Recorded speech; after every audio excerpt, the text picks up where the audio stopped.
Allahumma shalli ala sayyidina Muhammad wa alihi wa ashabihi ajma'in.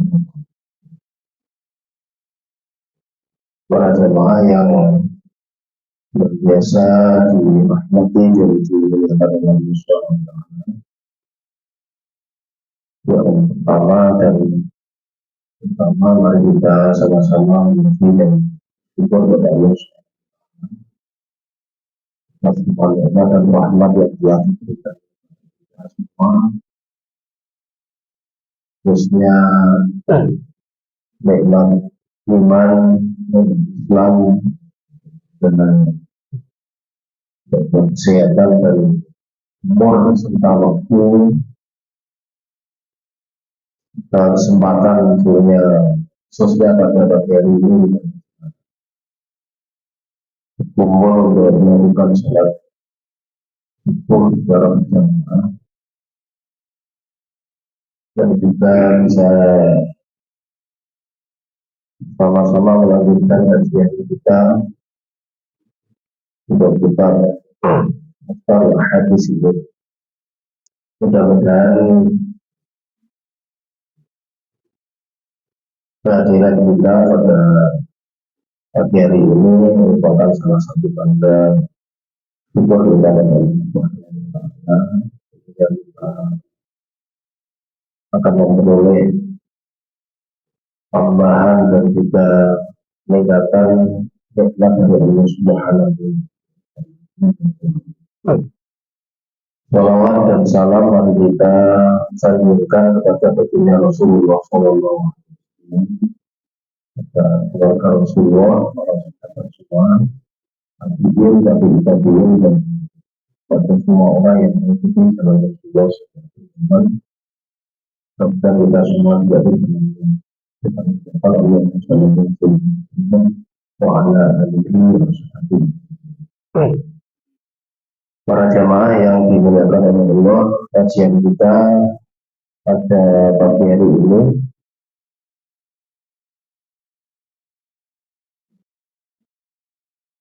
kita sampai di hadis ke 544.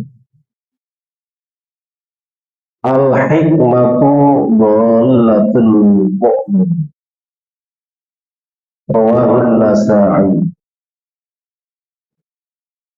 Hadis ini diriwayatkan oleh Imam An-Nasa'i. Hikmah itu adalah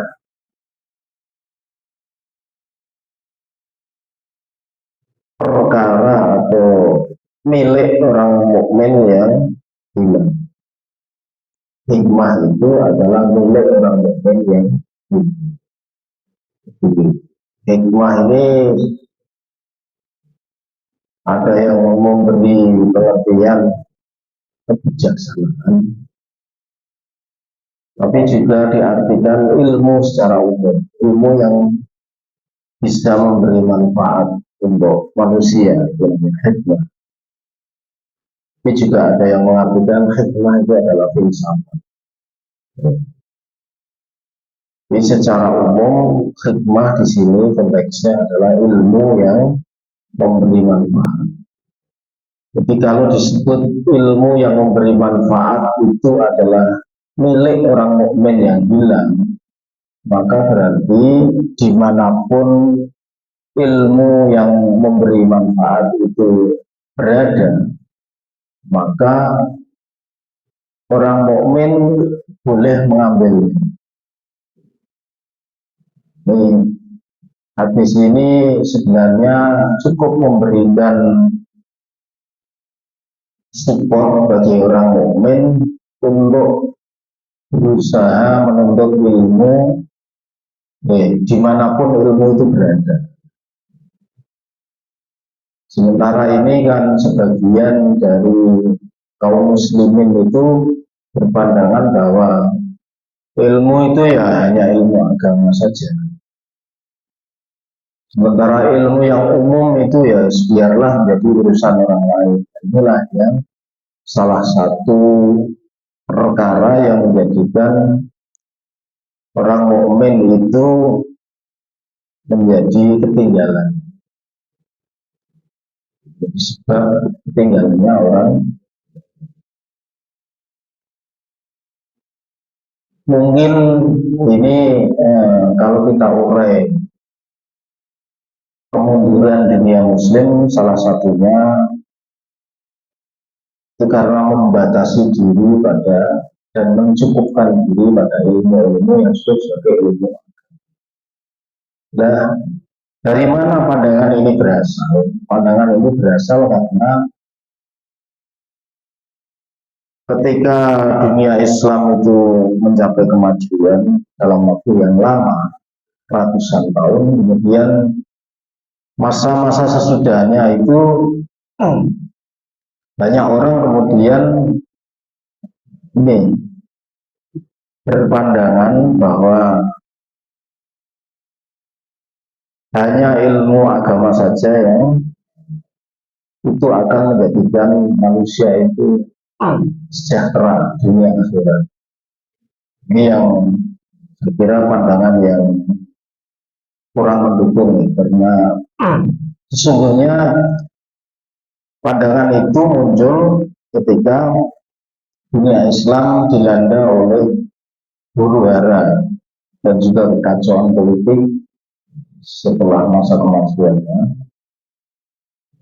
di tahun 1258 dengan kehancuran kota Baghdad oleh sebuah tentara Mongolia bahwa panglima namanya Hulagu Bukan.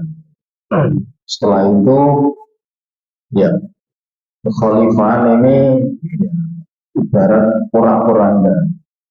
Jadi hampir 2 juta orang meninggal. Sembilan juga gantung, ada yang salib, ada yang ditenggelamkan, sehingga betul-betul itu malapetaka yang luar biasa tidak terbayangkan dalam sejarah. Jadi kurang lebih 2 juta orang, sehingga kota Baghdad itu selama mungkin sampai 2 sampai 4 bulan itu ya isinya hanya mayat saja itu yang membusuk dan darah yang mengalir ke sungai ini sungai yang ada di Irak itu, sungai Tigris dan sungai Efrat bercampur dengan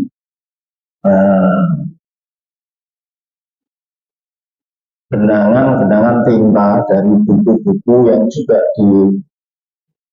di ini apa mana dibuang ke sungai, dicampur antara tinta dan darah manusia.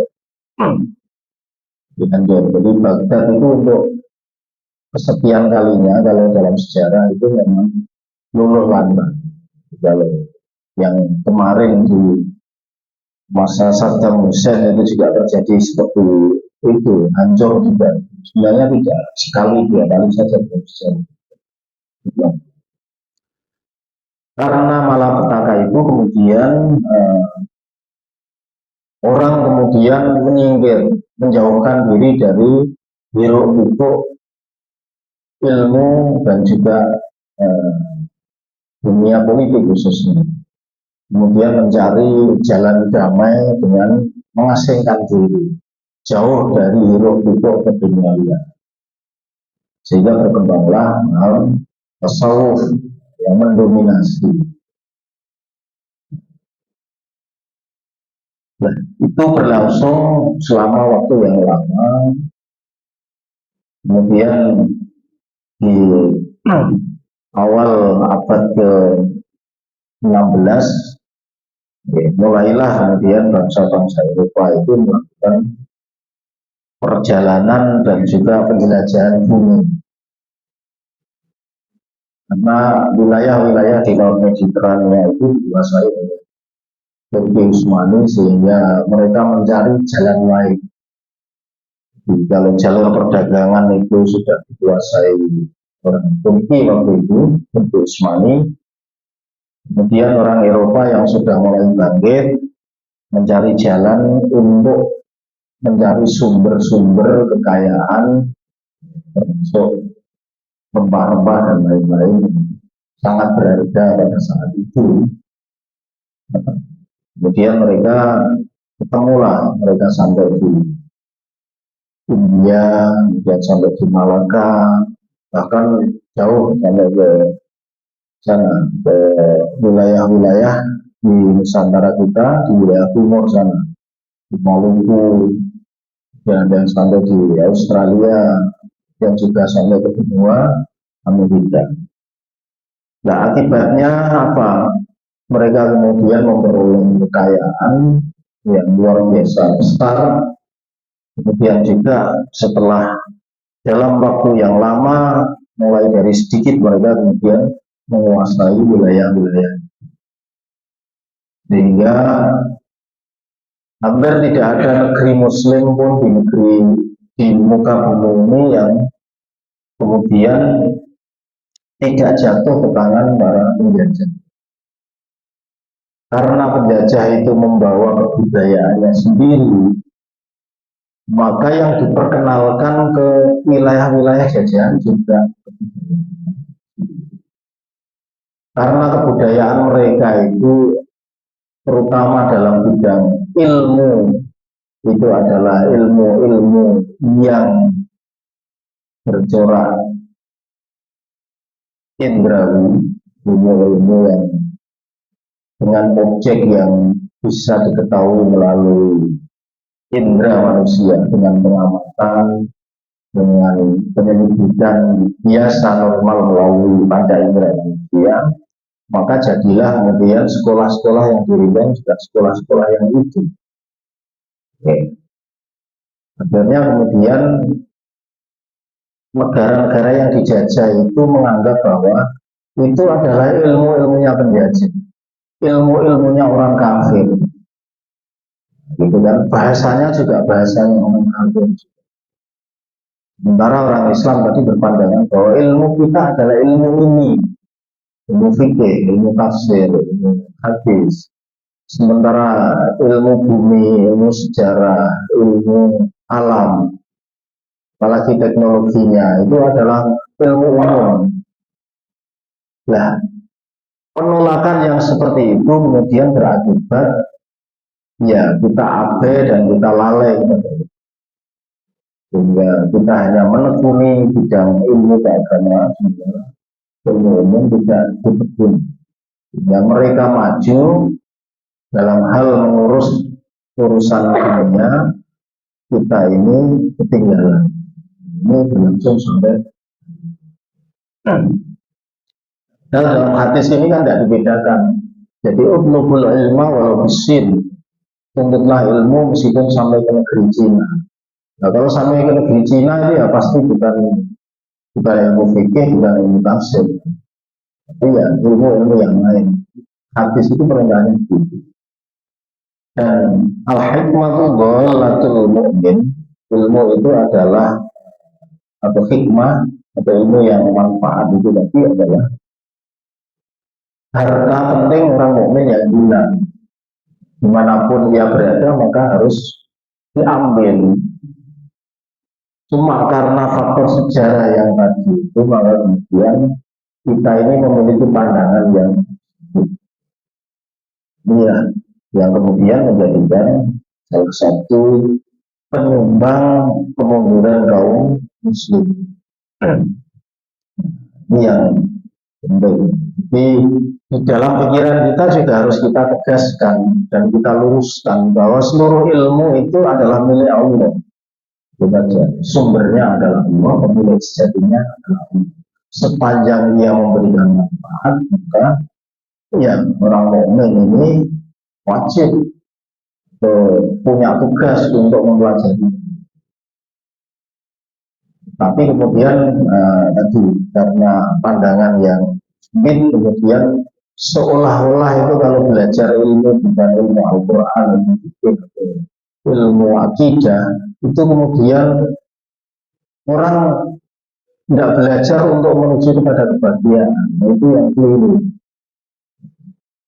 Di ilmu akidah, ilmu fikih dan ilmu tentang Al-Quran, ya itu adalah yang utama, istilahnya itu wajib ain, itu setiap orang wajib mengetahui.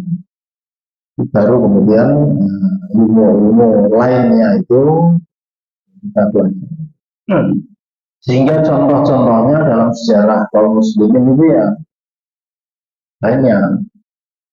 Misalnya Imam Al-Ghazali itu adalah tokoh, ya, tidak hanya belajar Al-Quran saja, tapi juga belajar uh, filsafat, belajar matematika dengan baik. Ibnu Sina, ya, ketika dia sudah hafal Al-Quran di usia 10 tahun, tapi kan juga seorang ini ya ahli ulumul Quran, ahli juga tentang ilmu hadis, tapi juga seorang dokter yang hebat. Ya, sehingga kitabnya sangat terkenal, Al-Qur'an Fitih, jadi sama dengan uh, istilahnya kumpulan tulisan dalam bidang kedokteran itu menjadi referensi yang masih sangat relevan, bahkan sampai abad 20 masih dipakai di universitas-universitas di Eropa. Kemudian juga karya-karya Al-Khwarizmi, kemudian para ilmuwan-ilmuwan yang lain, yang semuanya mereka menguasai bidang-bidang ilmu-ilmu tadi itu, ilmu astronomi, ilmu kedokteran, ilmu fisika dan lain-lain, dengan dasar mempelajari ilmu-ilmu Al-Quran, ilmu akidah, ilmu fikih, hadis, sehingga mereka sama sekali tidak pernah memisahkan ini ilmu agama, ini ilmu tidak pernah. Itu mereka mempelajari. Sementara potret lembaga pendidikan di negeri-negeri Muslim yang sepeninggal penjajahan itu mewarisi tadi keterpecahan atau dualisme. Jadi dualisme, oh ini ilmu satu dengan yang lain ini saling mengasingkan, tidak menyapa. Ya, bukan aneh. Ya aneh. Nah, di negeri kita ini juga bahkan lembaga itu ya saya sangat parah. Parahnya itu karena ada Kementerian Pendidikan itu sendiri, Kementerian Agama sendiri, Kementerian Pendidikan mengurus pendidikan, Kementerian Agama itu selain urusan agama itu di dalamnya juga mengurus pendidikan juga yang sama dengan Kementerian Pendidikan. Nah, ini namanya dualismenya ini sampai begitu. Akibatnya nanti sampai parah itu kalau misalnya Kementerian Pendidikan itu untuk pendidikannya itu bagian yang diotonomikan menjadi wilayah pemerintah kabupaten, kota dan pemerintah provinsi, tinggal tingkatannya ya SD sampai SMP itu di wilayah apa namanya dan kap dan pemkot itu tidak semuanya provinsi. Sementara Kementerian Agama itu wewenangnya itu tidak diotonomikan, jadi ada di Kementerian Pusat. Akibatnya apa? Anggarannya kan nanti mengikuti Kementerian Pendidikan tadi, wilayah bagian diotonomikan, anggarannya juga di pemerintah kabupaten kota, provinsi. Sementara yang Kementerian Agama ini madrasah, Hidayah, madrasah Sanawiyah, madrasah Aliyah ini ada di Kementerian Pusat. Praktisnya apa? Praktisnya ya, nanti kalau satu ini dapat tambahan atau tunjangan dari pemerintah kabupaten, yang satunya nggak dapat, karena kan kewenangannya nggak di kamu. Jadi yang satu melihat yang lain, itulah potret yang paling nyata. Akibat-akibat dari dualisme.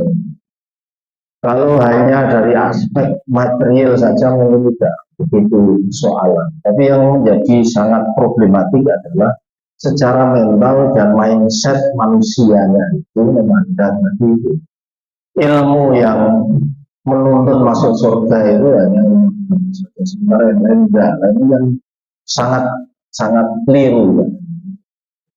Padahal Al-Quran sendiri yang dibicarakan kan tidak cuma malaikat dan akhirat saja. Al-Quran juga bicara tentang laut, bicara tentang air, bicara tentang gunung, bicara tentang planet, matahari, bulan.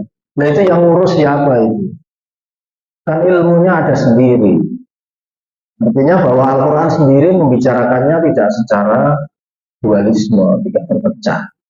Kita sendirilah yang menyikapinya secara terpecah tadi, memisahkan.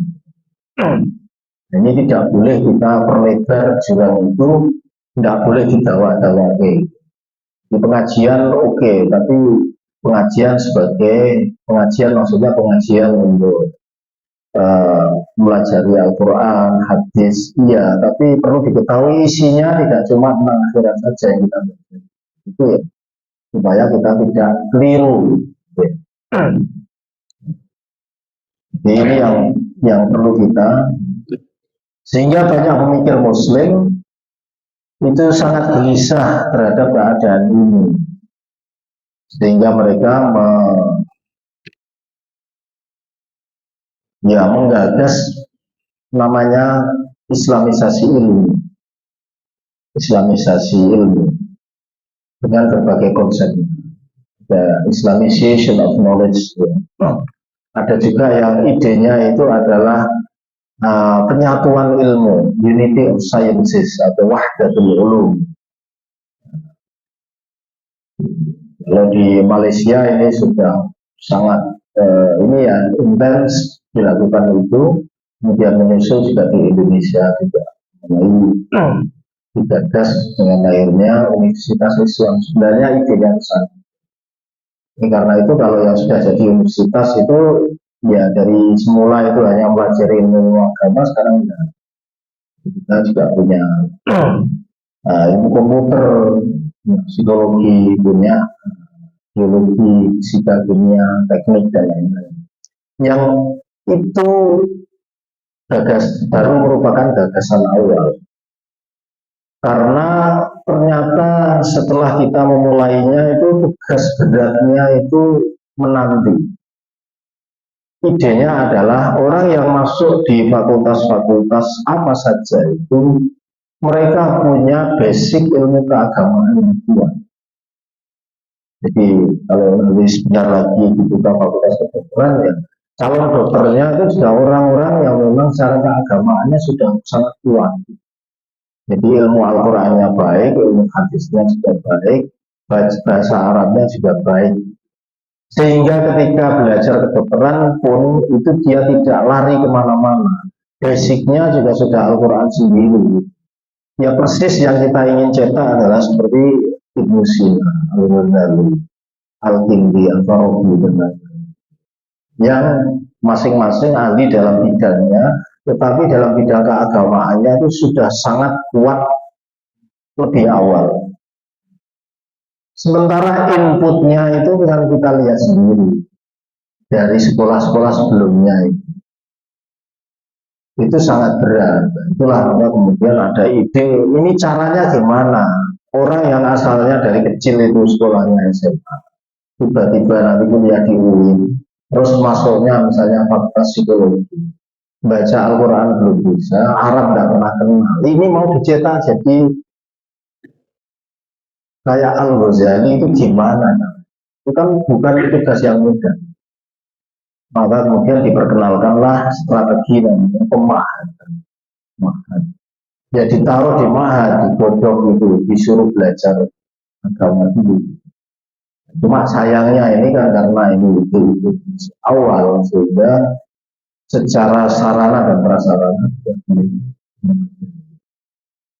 harusnya ya memang menyatu sejak dari tingkat dasar sampai SMA itu sudah matang dari sisi ilmu dasar itu sehingga siap untuk pengembangan pada tingkat kedua.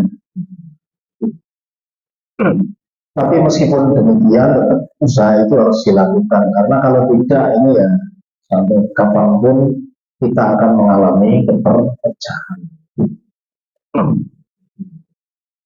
Ini ya, ini harus menjadi kesadaran kita semua.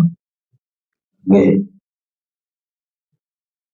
Sehingga uh, ilmu itu hanya dibedakan karena objeknya saja, tapi dari sisi sumber dan dari sisi tujuan itu harus dia bisa ditetapkan sumbernya adalah Allah Subhanahu wa Ta'ala, ilmu apapun jenisnya, kemudian objeknya yang beda, metodenya yang sesuai dengan objeknya itu, tujuannya adalah untuk menuju kepada keridhaan Allah Subhanahu wa Ta'ala yang memberi manfaat kepada manusia. Gitu ya. Di sana mau ilmu listrik, ilmu arsitek, ilmu apa saja, ya sumbernya adalah dari Allah Subhanahu wa Ta'ala. Metodenya dan objeknya sesuai dengan objek dan metodenya itu. Kemudian tujuannya adalah untuk menuju pada keridhaan Allah Subhanahu wa Ta'ala, yang bisa memberi manfaat kepada manusia. Ini itu, nggak usah dibagi lagi. Dibagi lagi tadi, yang satu ke kanan, yang satu ke kiri. Jadi saling tuduh menuduh.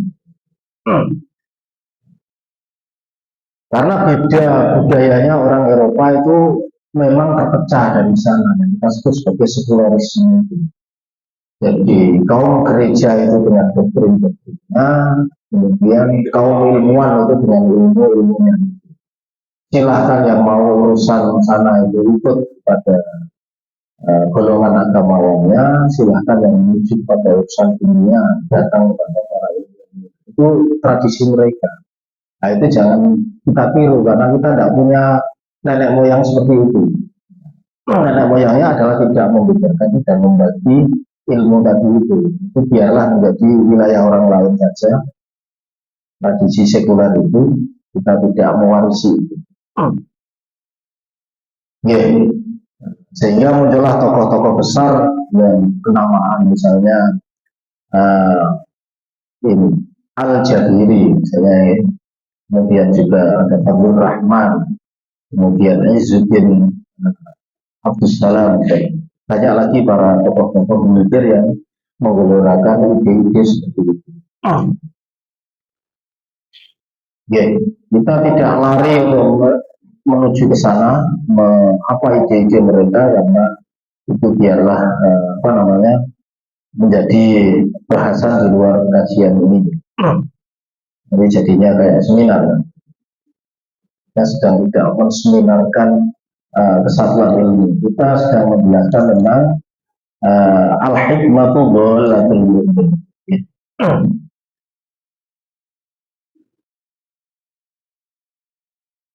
Selanjutnya ini penekanan bahwa ilmu apa saja adalah ilmu yang Allah Subhanahu wa Ta'ala. Yang penting tadi apa tujuan mempelajarinya adalah menuju kepada mengenal Allah dengan baik.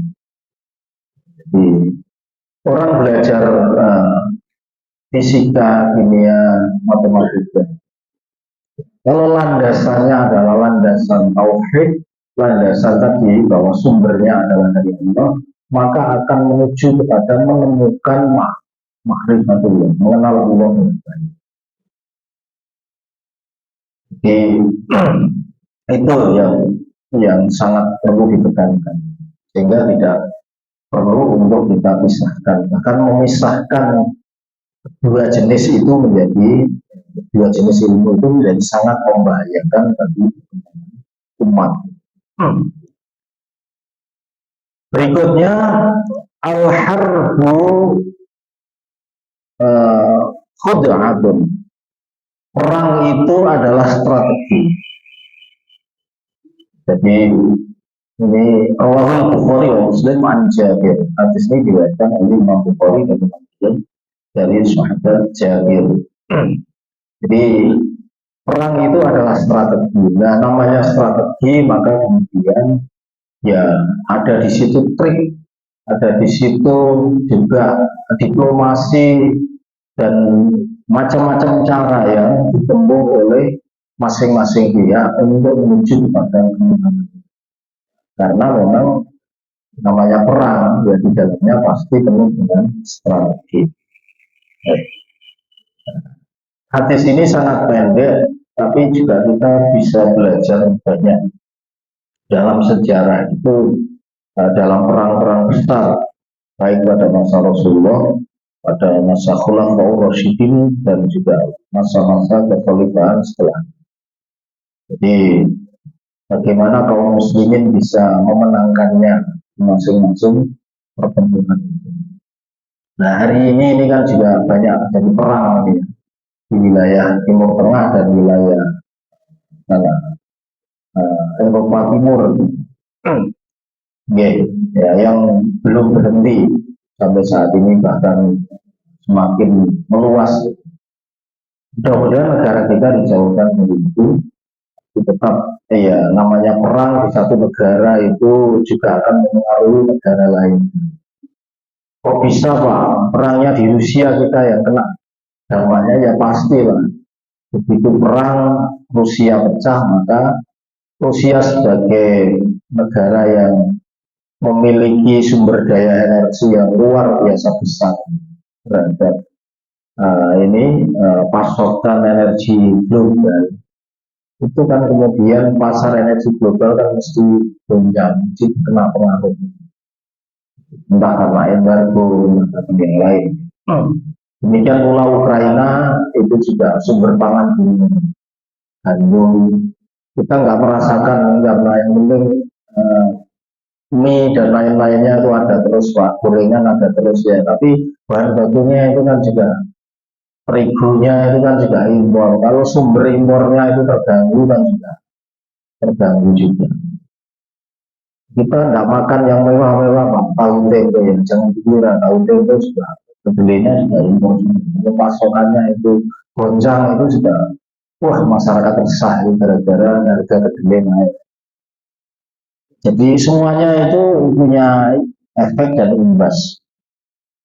Nah, mudah-mudahan kita semua ini dijauhkan dari perang itu sehingga kita biasa berada di dalam, dan ya kita tidak bahas bagaimana strategi perangnya karena bukan wilayah kita, sehingga cukup diketahui saja bahwa ada hadis al-harb itu khud'atun, perang itu ya strategi. Perang kalau tidak pakai strategi ini bagaimana? Nah, perangnya Nabi itu pakai strategi tidak? Ya pasti pakai strategi lah. Jangan mengira bahwa Nabi itu karena ujian maka perang agar maju pokoknya. Ya enggak, strateginya ya luar biasa. Sayyidina Umar bin Khattab bisa menaklukkan sepertiga dunia itu ya karena strateginya yang luar biasa. Jadi jangan mengira mereka-mereka itu belajar Al-Quran di masjid terus dongo saja. Oh enggak, itulah yang kita sebut dengan hadis sebelumnya tadi, bahwa ilmu itu termasuk ilmu perang, ilmu kemiliteran itu juga dipelajari dengan baik. Kita jangan mengira bahwa mereka duduk di masjid dan belajar Al-Quran, baca dan itu saja kemudian selesai. Enggak, di semua bidang ilmu dipelajari oleh generasi-generasi awal kaum muslimin sehingga mereka bisa mencapai kejayaan. Pada masa kekhalifahan Abbasiyah bahkan perpustakaan-perpustakaan yang megah itu didirikan, kemudian juga para penerjemah untuk buku-buku dari berbagai bahasa di dunia itu mereka digaji besar untuk menghasilkan terjemahan-terjemahan untuk bisa dipelajari kaum muslimin. Kemudian juga lembaga-lembaga wakaf itu luar biasa besarnya memberikan donasi dan beasiswa kepada pelajar-pelajar muslim yang berprestasi. Sehingga itulah kemudian orang-orang yang memang punya bakat keilmuan itu tidak punya hambatan lagi dari sisi biaya untuk menekuni bidang yang menjadi keahlian dan menjadi kecenderungan. Nah, itu yang terjadi pada masa kemajuan. Kita hari ini sedang bergerak menuju ke sana, mudah-mudahan sampai kepada kemajuan sehingga tidak ketinggalan dengan bangsa-bangsa lain di luar dunia muslim. Ya. Di al-harbu futuhatun. Perang itu adalah strategi yang memakai ilmu. Kemudian hadis 549, al-haya'u la ya'ti illa bi khairin. Malu itu tidak datang illa bi khairin kecuali membawa serta dengan kebaikan. Maka al-haya'u minal iman. Malu itu salah satu bagian dari iman. Iman itu punya cabang 79 dan salah satu cabangnya itu adalah malu. Punya perasaan malu itu sangat penting. Di dalam hadis lain diterangkan bahwa iman dan rasa malu itu adalah dua perkara yang dia itu saling bersandingan. Kalau satu hilang maka yang lainnya akan hilang. Itu. Kalau satu ada maka yang lainnya akan ada. Jadi iman itu ada, maka berarti dia juga akan membawa serta perasaan malu. Malu berbuat dosa, berbuat buruk, berbuat maksiat, berbuat kerusakan, berbuat kezaliman. Tapi begitu iman itu turun, maka rasa malu juga turun. Rasa malu hilang, maka iman juga akan rendah. Jadi dua perkara yang itu dia saling mendukung. Kalau dia kuat, maka yang lainnya kuat. Kalau yang lainnya lemah, maka yang satunya juga akan lemah. Di al-haya'u la ya'ti illa bi khair. Perasaan malu itu tidak datang kecuali dia membawa. Kemudian al-hikmatu turidus syarifah syaraf, tazidus syarifah syaraf. Hikmah atau ilmu itu menjadikan orang yang mulia bertambah mulia.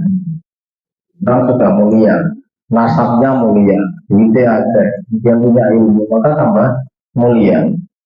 Wa tarfa'ul abda al-mamluka, dan mengangkat seorang budak menjadi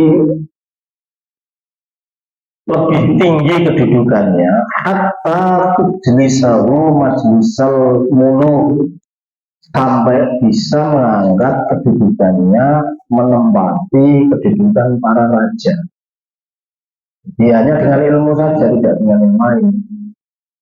Maka para budak atau anak dari para budak pada masa Rasulullah itu ketika mereka mempelajari ilmu, maka kemudian mereka menjadi para imam-imam besar dari golongan tabi'in. Jadi sebagian besar dari golongan tabi'in itu para ulamanya adalah budak atau bahkan anak dari para budak pada masa Islam. Banyak sekali.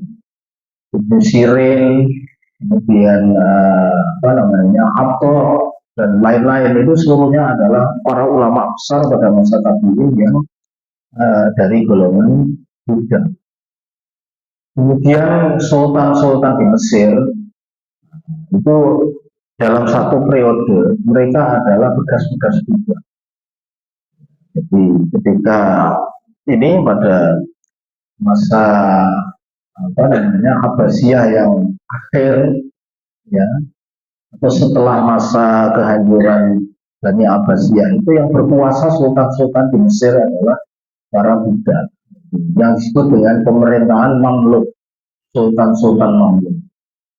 Itu yang berhasil mengalahkan tentara-tentara Mongol itu adalah jenderal-jenderal dan para sultan yang dari golongan budak. Mengapa mereka bisa menduduki posisi-posisi yang hebat? Karena mereka belajar ilmu dengan sungguh-sungguh. Jadi dari wilayah-wilayah yang ditaklukkan itu kemudian para sultan atau para khalifah itu mengambil anak-anak yang terlantar yang kehilangan bapak ibunya, kemudian dirawat, dibawa ke pusat-pusat Islam, ya. Kemudian mereka disekolahkan, kemudian mereka jadi pinter, kemudian mereka menduduki jabatan-jabatan baik dalam jabatan sipil maupun jabatan militer. Dan ketika orang-orang yang asalnya bukan budak itu ya dibandingkan dengan prestasi para budak ini kok kalah, ya yang berprestasi akhirnya inilah yang menang ini. Jadi kemudian mereka menduduki jabatan-jabatan dan posisi-posisi. Jadi dalam hal ini Islam menegaskan bahwa budak atau tidak budak, baik dari keturunan yang bangsawan maupun tidak bangsawan, itu tidak dibedakan. Karena yang membedakan adalah ilmunya. Sehingga disinilah kemudian Islam itu bersifat egaliter, tidak memandang bahwa ini nasab, dari sisi nasab itu sangat mulia. Ya nasab mulia itu mulia karena nasabnya, tapi ilmu adalah mengangkat kemuliaan seseorang dan derajat seseorang itu tanpa membedakan. Yang membedakannya apa ya, ilmunya itu. Sehingga ini menjadi ajaran yang sangat-sangat egaliter, yang ini sangat dijunjung tinggi di dalam Islam. Sehingga dengan hadis ini, ya, baik itu bangsa manapun silahkan, ya sepanjang dia memiliki ilmu maka dia akan bisa sampai pada derajat yang mulia. Di sini tidak disebut bangsa tertentu, kulit tertentu, kebudayaan tertentu, tidak. Jadi, pokoknya ilmu itu akan menambah orang yang mulia menjadi lebih mulia dan akan mengangkat derajat budak itu bisa menduduki sampai kedudukan para raja. Rawahu Ibnu Adi an Anasin, hadis ini diriwayatkan oleh Ibnu Adi dari sahabat Anas bin Malik radhiyallahu anhu. Hadis berikutnya, al halal bayyinun, perkara yang halal itu jelas, wal haram bayyinun, dan yang haram itu juga jelas. Wa bainahuma umurun mustabihatun, dan di antara yang halal dan haram itu banyak perkara-perkara yang samar. Ini halal atau haram, ini subhat namanya. La ya'lamuha katsirun minan nas, yang kebanyakan manusia itu tidak mengetahuinya. Samar-samar. Famanit taqo asyubuhati faqad istabro'a li dinihi wa irdihi. Barang siapa yang menjauhi yang syubhat atau yang samar ini, maka berarti dia telah membersihkan agama dan kehormatannya. Jadi berarti terjaga kehormatannya, terjaga agamanya. Waman waqa'afil mustabihati waqa'afil haram. Barang siapa yang tercebur di dalam perkara-perkara yang samar, maka dia akan tercebur kepada perkara yang haram. Karo'in yar'a haulal hima, seperti halnya penggembala yang menggembalakan binatang atau ternak gembalaannya di sekitar pagar tanah atau tanah yang dipagari, cedak-cedak gitu ya.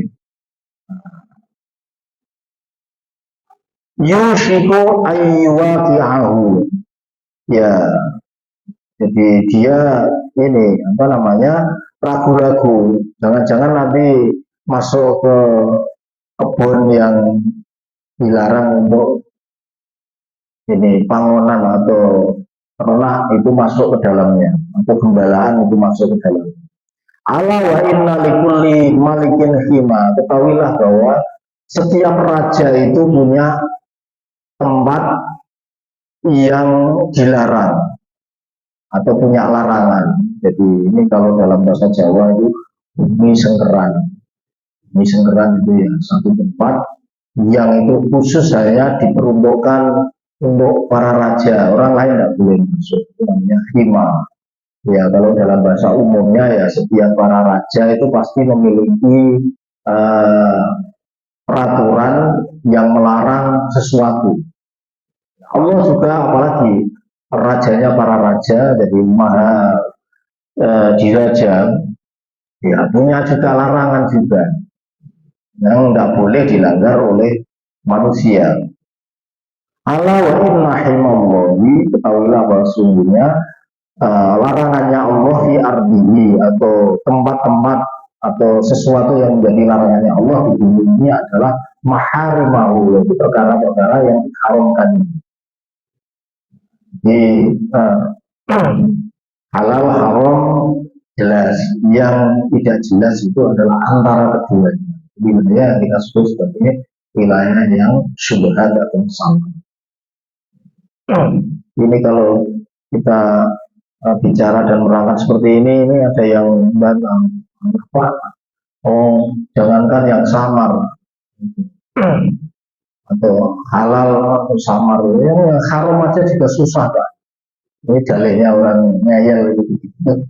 Jadi ya tetap jadi Al-Quran itu membicarakan halal dan haram itu dengan batas yang jelas. Jadi kewajiban bagi seorang mukmin itu untuk tolabul halal. Jadi berusaha untuk mencari yang halal. Nah kalau sudah terpaksa Pak, ya terpaksanya bagaimana? Karena Anda sudah ini batas-batas terpaksa. Ya namanya terpaksa itu ya ibaratnya kalau itu tidak dilakukan pasti mati lagi terpaksa. Tapi terpaksa itu tidak terus menerus, terpaksa tidak sementara waktu atau hanya sekali saja, tapi berkali-kali itu ya itu nggak kepaksa. Darurat itu kan nggak terus menerus. Masa naik pesawat itu pintu daruratnya dibuka terus menerus itu kan nggak mungkin. Ya, kayaknya sepanjang ini orang naik pesawat itu ya berita tentang pintu darurat dibuka itu sangat jarang. Ya ukurannya seperti itu saja. Jadi kalau bilang darurat terus menerus berkali-kali ya itu sudah kepepet yang mati terus menerus itu enggak darurat namanya. Kalau darurat itu kaidah fikihnya itu adalah idza dhaqal amru wasa. Ketika perkara itu sulit maka hukumnya menjadi luas. Idza wasa'al amru dhayiqa. Ketika perkara itu luas maka hukumnya menjadi sulit. Itu kaidahnya. Mau sholat dengan begini kok tidak bisa karena badan sakit, kemudian untuk berdiri kaki tidak mungkin, itu kondisi sulit namanya. Maka hukumnya menjadi luas. Bagiannya dengan kabel, nah hukum sipil.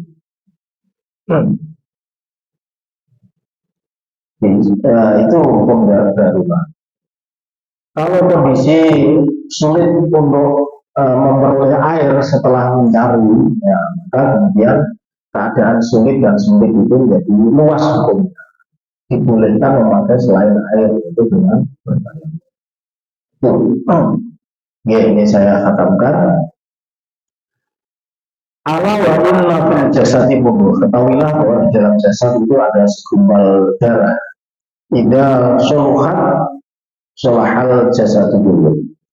Idza solahat solahal jasad dulu. Ketika segumpal darah itu baik, maka seluruh tubuh ini menjadi baik. Nah, idza fasadat masadal jasad dulu. Ketika segumpal darah ini rusak, maka rusaklah seluruh tubuh. Ala wa yal qalbu. Tahuilah bahwa segumpal darah itu adalah hati. Hati ini adalah pangkal daripada urusan seluruh jasad manusia. Kalau dia sebagai komandan itu baik, maka yang lain ini anggota tubuh seluruhnya akan baik. Kalau dia ini membawa kepada keburukan, maka seluruhnya akan juga rusak, jatuh ke dalam keburukan. Rawahu Syaikhoni, hadis ini diriwayatkan oleh Imam Bukhari. Mudah-mudahan ini bawa manfaat pada kita semua dan kita diberikan hati yang baik, ya, sumber darah yang baik tadi sehingga menjadikan kita ini seluruhnya menjadi baik semua. Insya Allah. Ini alhamdulillah masyarakat ini. Wa wassalamualaikum warahmatullahi wabarakatuh. Jadi hamdan na'iman hamdan yafi ni'amahu wa yukafi nafsidah ya rabbal alamin hamdan yafi Allahumma fir lana dhunubana wa walidayna wa rahmatullahi syura Allahumma arina al-haqqa haqqa wa rizukna tiba'ah wa arina al-batila batila wa rizukna istinabah Rabbana dhalamna anfusana wa yaghfir lana wa rahmana wa asrif Allahumma nawwir qulubana sahih absadana wa ilal khairi karibna masyari ajna kepada sana sana untuk benar walhamdulillah yang benar mohon maaf atas segala kesalahan dan